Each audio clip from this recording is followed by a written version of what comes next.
Último día, iba a decir últimos días, último día del mes del aniversario número 18 de la óptica Stella Hinchuk. Aniversario que lo celebra con la promoción del 25% de descuento en colecciones seleccionadas. Solo durante octubre, así que corre para aprovechar este regalo que te hace la óptica Stella Hinchuk. 25% de descuento en colecciones seleccionadas. Pasa por cualquiera de los 7 locales, 5 en Montevideo y 2 abiertos todo el año en Punta del Este también. Bien, vamos a seguir con el siguiente tema que anunciábamos al principio. Es un placer recibir en el programa a Juan Manuel Rodríguez, economista, ha escrito varios libros, pero con este, creo que lo escuché decir por allí, que estaba volviendo a sus orígenes, que era la difusión científica, ¿no? La revolución tecnológica, el fin del trabajo, esa se la plantea la pregunta en la tapa, imagino yo, porque es lo que más o menos en el imaginario colectivo genera ese gran temor, ¿no? Bueno, si lo leen se van a quedar un poco más tranquilos. Lo que no significa que esta revolución tecnológica, como hubo distintas revoluciones a lo largo de nuestra historia, no hayan implicado un importante desafío para todo el tipo de vínculo y relación conocida en el momento, ¿no? Seguramente implique un desafío para las relaciones laborales, sin duda, un desafío para los sindicatos. Hoy nos acompañan sindicalistas que van a seguramente hacerle preguntas. Hasta para el contrato social, el famoso y querido contrato social, ¿no? La tecnología, Internet, todo ha supuesto ya empezar a preguntarnos, a cuestionar. Hoy la sensación es no saber dónde estamos parados. Bueno, vamos a tratar de empezar a buscar tierra firme para que haya un poco más de certezas y prepararnos así para el futuro. Pero no es el fin del trabajo, ¿verdad? Bueno, si uno mira la prensa tiene duda, ¿no?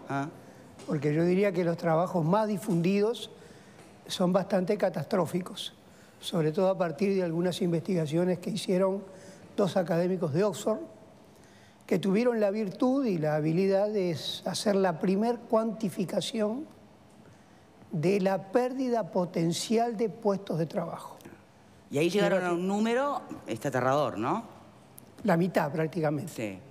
Ahora, ¿cómo se llega después a únicamente un 9% contra un casi 47% que anunciaban estos académicos? Y como siempre ocurre, analizando la metodología, otro grupo de investigadores, en este caso contratados por OCDE, bueno, ve las debilidades que tiene lo que hicieron Frey y Osborne y aplicaron esta nueva metodología para los países en que se podía aplicar, porque es una metodología mucho más compleja, requiere más información, por eso esta metodología no se aplicó en América Latina en ningún país. Todos los que se aplicaron en América Latina son los mismos que los anteriores, la primera que decía de Oxford, y les dio resultados similares. Pero bueno, con esta nueva metodología, que en mi impresión es mucho más sólida, más válida, el resultado es totalmente distinto. Da entre un 6 y un 12 y un promedio de 9. Bien. Después, otra pregunta será, bueno, ¿cuáles son mayormente los trabajos que se van a perder y cuáles son los que se van a generar? Porque imagino que habrá nuevos trabajos también. Ahora, una consulta antes de profundizar un poco más. Algo bien concreto. Mientras en estas latitudes los sindicatos siguen reclamando por que no se flexibilice el horario laboral, ¿no? Y por cuestiones más de sindicatos de naturaleza más de trabajador masivo, ¿no? En Europa se está legislando, escuchen bien, el derecho del trabajador a desconectarse de su celular, ¿no? Entonces, pareciera que estamos en mundos paralelos. ¿Es así? Probablemente esto esté vinculado al hecho de que en Europa hay una promoción de la tecnificación, particularmente en la industria. Por eso algunos hablan de revolución tecnológica y otros de revolución industrial. Claramente la revolución es de naturaleza tecnológica y no se va a aplicar solo en la industria, pero la industria la va a transformar totalmente. Y va a transformar el trabajo de la industria. Ya esto está transformando. Es decir, ya por ejemplo en Europa trabajan robots y personas distribuyéndose el trabajo. Esto antes era muy complicado hacerlo por razones técnicas, había problemas de seguridad, había rigidez de los robots. Esta rigidez se fue flexibilizando, los robots fueron aumentando nuevas funcionalidades. Ahora el robot puede ver, si tiene que agarrar algo, puede tener un sensor que le indica para dónde va y entonces extender el brazo hacia donde va. No es lo mismo que es lo que hacía antes, que hacía y no podía cambiar con un cambio. Hoy sí se puede hacer. Bueno, y el trabajo cambió radicalmente. El trabajo, tú decías recién qué trabajos van a desaparecer. Podemos discutir profesión por profesión cuál va a ser. Y hay algunas que realmente están teniendo ya muchos cambios. Bueno, mire, yo soy me recibí de la universidad de traductora. Ese es un ejemplo bien sencillo, ¿no? Porque hace rato que funciona el traductor de Google. Es uno de los tantos traductores que hay por allí. Pero hasta hace poco, respira, vamos, porque no, se equivoca todo el tiempo. No hay como el traductor, persona. Hoy no sé, usted me dirá, porque además como esto cambia tan rápido. Yo uso un traductor que no es Google. Pero no es una persona. Y es espectacular. Está bueno, ya marché. La verdad, listo, marché. Si tengo una duda con lo que tradujo, le pongo el cursor arriba y me da 15 opciones más. Sí, pero no conduce un programa de televisión ese traductor. Está, pero a los efectos del documento le importa cero. A lo que tiene que traducir. Por ahora no, pero ya hay libros escritos por robot. Lo peor que nos puede pasar es que conductores sean reemplazados por robots. Y hay pronosticadores del tiempo por robot. A ver, ya que estamos con el tema un poco de la vedette de la inteligencia artificial, ¿no? Un poco la vedette de esta revolución tecnológica. Para no dejarnos creer casi a la ciencia ficción de que vamos a ser reemplazados por robots. A ver, ¿qué es lo que siempre el ser humano va a poder por encima del robot? Lo que nunca va a ser... El robot siempre es una máquina. Sí, pero estamos complicados porque ahora pueden aprender las máquinas. La máquina puede aprender hasta donde la programación de la máquina le permite aprender. Bien. Por lo cual siempre va a haber alguien que le va a dar una instrucción. Bien. Aunque dentro de esa instrucción la máquina va a hacer muchas cosas mejor que el hombre. Pero si hay, supongamos, si la máquina está programada para que si sube la temperatura accione la caída de agua, eso lo va a hacer. Ahora, si lo que ocurre es un ruido muy fuerte y no tiene una programación de ruido, no sabe qué hacer. Lo que sí puede decir es que pasa algo raro. O sea que siempre va a necesitarse el hombre para arreglarlo. Viene el hombre. ¿Por qué aparece la discusión de la desconexión digital? Porque ahora se puede trabajar desde cualquier lado, con un celular. Ni siquiera se necesita internet móvil de una computadora, con el celular. Con lo cual, los trabajos hoy se contrataban por obra, y la obra era controlar la fábrica. Esto significaba, y los sindicatos empezaron a percibir esto, significaba que, primero, se trabajaba de repente muy poco. Ahora, si había una alarma a las 3:30 de la mañana, había que resolverlo antes de las 4, con lo cual había que estar a la orden. Disponibilidad total. Entonces, la pregunta es si esto no hay que regularlo. Pero es una cosa, una característica del trabajo, que es la flexibilidad de tareas y la flexibilidad horaria, que antes no era tan pronunciada. Por eso yo creo que esas rigideces que existen en el trabajo y que tienen un fundamento, porque ¿por qué se pide la rigideces tanto del sector sindical como del empresarial, ¿no? Exacto. Estamos de acuerdo. Pero ¿por qué se pide? Porque es una garantía de que no se va a trabajar más. Muy bien, entonces alguien dice, pero si hacemos jornada variable, ¿estamos seguros de que el tiempo vamos a poder programarlo? Esto en Europa se viene promoviendo hace por lo menos 2 décadas y media. Bien, en Europa. ¿Y acá cómo les parece que estamos cerca de ponernos a pensar en estas cuestiones o seguimos viendo el mundo en clave prehistórica? El tema es fascinante. Es. A mí en lo personal me resulta fascinante por muchos motivos. Primero porque toda mi vida he pensado en estas cosas. Y en segundo lugar porque quien lee un poquito de historia, cualquier momento de la historia de la humanidad, esto ya ha pasado. Basta conocer un poco de historia para saber qué es lo que va a pasar. Y si eso es válido en muchos campos, lo es mucho más en el campo del cambio tecnológico. Porque la humanidad ya ha pasado por gran cantidad de cambios tecnológicos en distintos momentos. Y siempre ha pasado exactamente lo mismo. ¿Qué es lo que ha pasado? Se han generado más puestos de trabajo de los que había antes. Siempre fue así. Pero no hay ninguna excepción a esta regla. Cada vez que hay un cambio tecnológico, aumenta el bienestar de la humanidad, aumenta el trabajo, aumenta el nivel de vida de las personas. Siempre ha sido así. El problema es que cuando no se conoce esto y se tiene temor, que es un temor justificado, quizás las reacciones no son las adecuadas. Pero basta que alguien se ponga a liderar este proceso en todos los campos, en el campo sindical y en el campo empresarial, para darse cuenta que esto es así.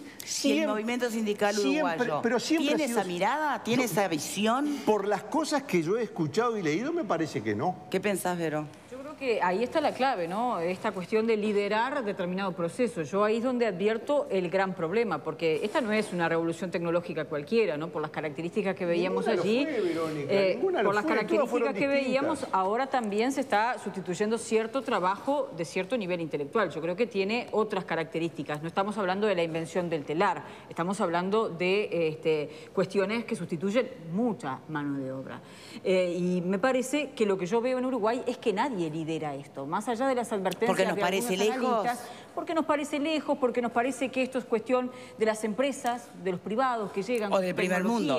O del primer mundo. A mí me preocupa esto de correrla de atrás, porque me parece que este asunto tiene que ser negociado y habrá que ver a quién beneficia, a quién impacta negativamente y qué hacemos con lo que nos está pasando. Fede, del movimiento sindical, le cuento a nuestro invitado que él representa el movimiento sindical en nuestro país en general y que estos temas están sobre la mesa. Están sobre la mesa, están hace muchísimos años, ¿no?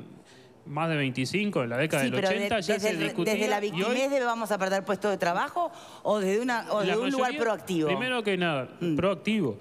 A través del INEFOP, que es un órgano tripartito, se están discutiendo constantemente cursos de capacitación para los trabajadores, incluso los que han perdido el puesto de trabajo o han ido al seguro de paro, tienen los cursos de capacitación asegurados para poder reinsertarse en los nuevos oficios que se van creando. La mayoría de los convenios colectivos y de las plataformas de los sindicatos, porque no es una plataforma de los empresarios, tiene que ver la capacitación de los trabajadores constantemente a través del INEFOP. Hay cursos de lo más variado que tiene que ver sobre todo con las nuevas tecnologías. Los trabajadores del movimiento sindical, en Uruguay particularmente, hace muchísimos años viene preocupado por este tema y él le ha puesto mucho trabajo sobre estos temas. Compañeros nos dicen, en la década del 90, en la mayoría de la industria ingresó una máquina infernal que desplazó cientos de puestos de trabajo. El autoelevador, el montacargas común y corriente. Antes los trabajadores para descargar las bolsas de materia prima estaban horas descargando camiones y ahora un autoelevador en un palet descarga el camión.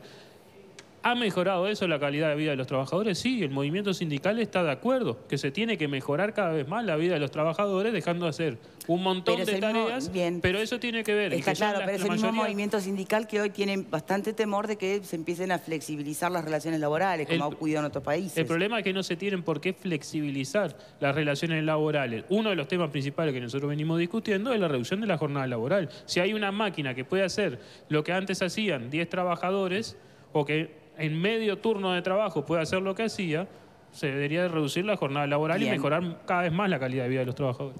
Rodríguez, usted es uruguayo, o sea que conoce perfectamente nuestra realidad. El planteo de este movimiento sindical lo comparte, ¿no? ¿Y qué tuerca hay que ajustar al empresario también ante estos cambios, no? Yo veo que es cierto lo que dice el compañero, que el movimiento sindical trate estos temas. No veo la apertura en todos los casos para cuando los cambios se introducen, promoverlos y ser consecuente en todo lo que esto implica. Ahora, dentro del movimiento sindical nuestro hay muchas opiniones y hay muchos dirigentes. Yo he participado en mesas redondas con dirigentes relevantes del movimiento sindical que no solo están preocupados, sino que creen que debe existir una promoción de la tecnificación en Uruguay, a pesar de que en el corto plazo vaya a aumentar el desempleo. Porque aquí, lo que decía Pascal es correcto. La historia muestra esta discusión se da más o menos de esta manera en este momento. La historia muestra, el sector en donde se implanta la tecnología pierde trabajo. Imaginemos los que hacían diligencias cuando se promueve la industria automotriz, o los artesanos que hacían los telares, las prendas a domicilio cuando viene el telar a vapor. Obviamente que se quedan sin trabajo y es difícil reciclarlos. Este es el corto plazo. Hay formas, políticas activas de empleo, políticas pasivas, lo que hace INEFOP, lo que trata de hacer la UTU, en fin, hay. Pero en el corto plazo no hay duda que hay un impacto negativo. La historia muestra que en el largo plazo se crean muchos más empleos que lo que se perdieron. ¿Qué es lo que se discute ahora? De que siempre la tecnificación sustituyó el trabajo mecánico por otro más eficiente. Y en este momento se está sustituyendo el trabajo intelectual. Lo que amplía a las profesiones que van a ser impactadas.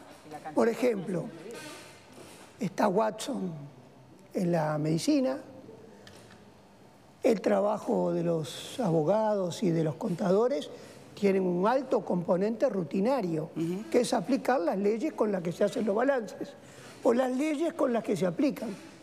Los trabajos que se pueden rutinizar, se le puede dar una instrucción a una máquina que lo haga porque lo hace siempre igual.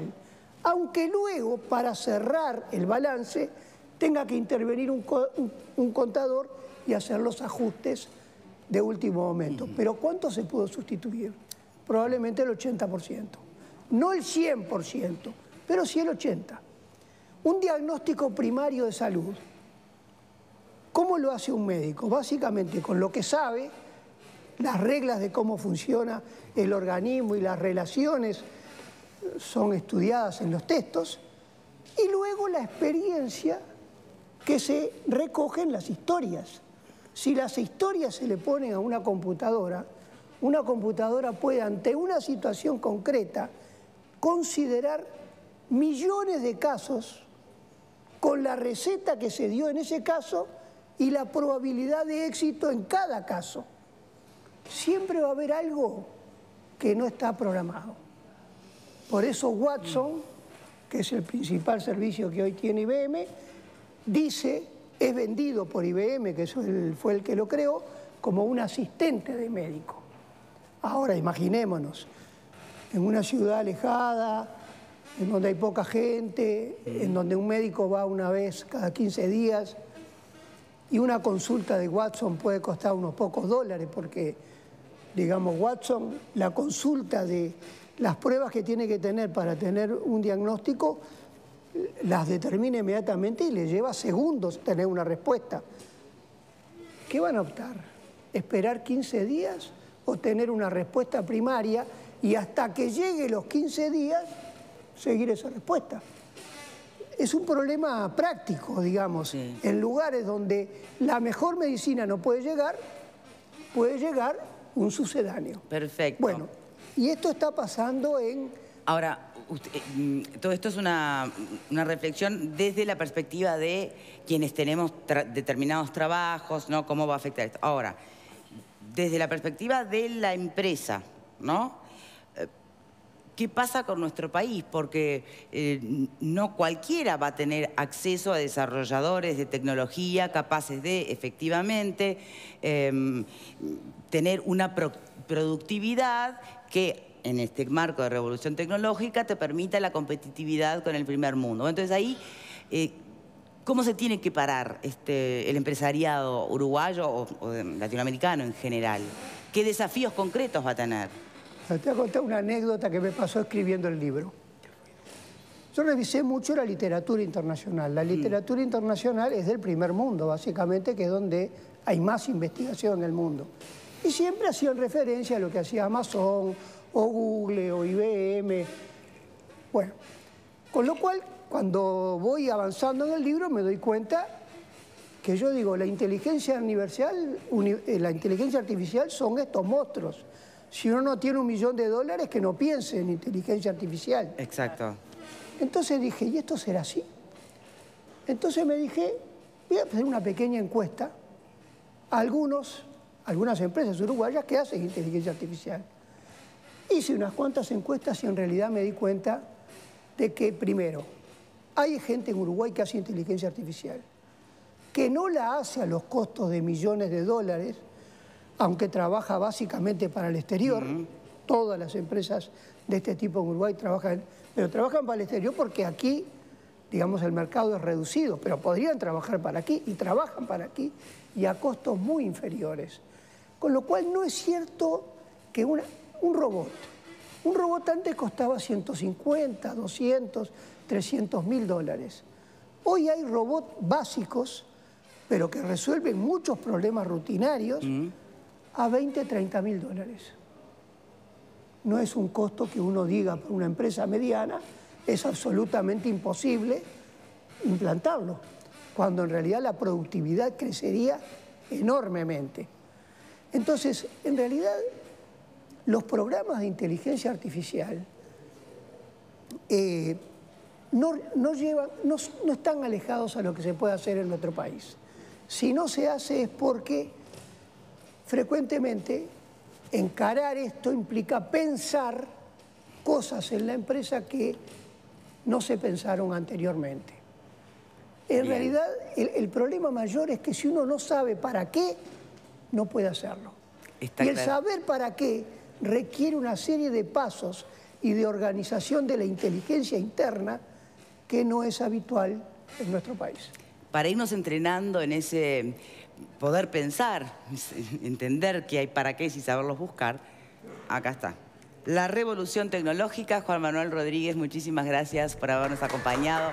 Sería un placer poder estar horas haciéndole distintas preguntas, pero sabe cómo es la televisión. Todavía ahí no hay ningún algoritmo que nos permita extendernos en el tiempo. Muchas gracias por habernos acompañado. Pausa y ya venimos nosotros para el cierre.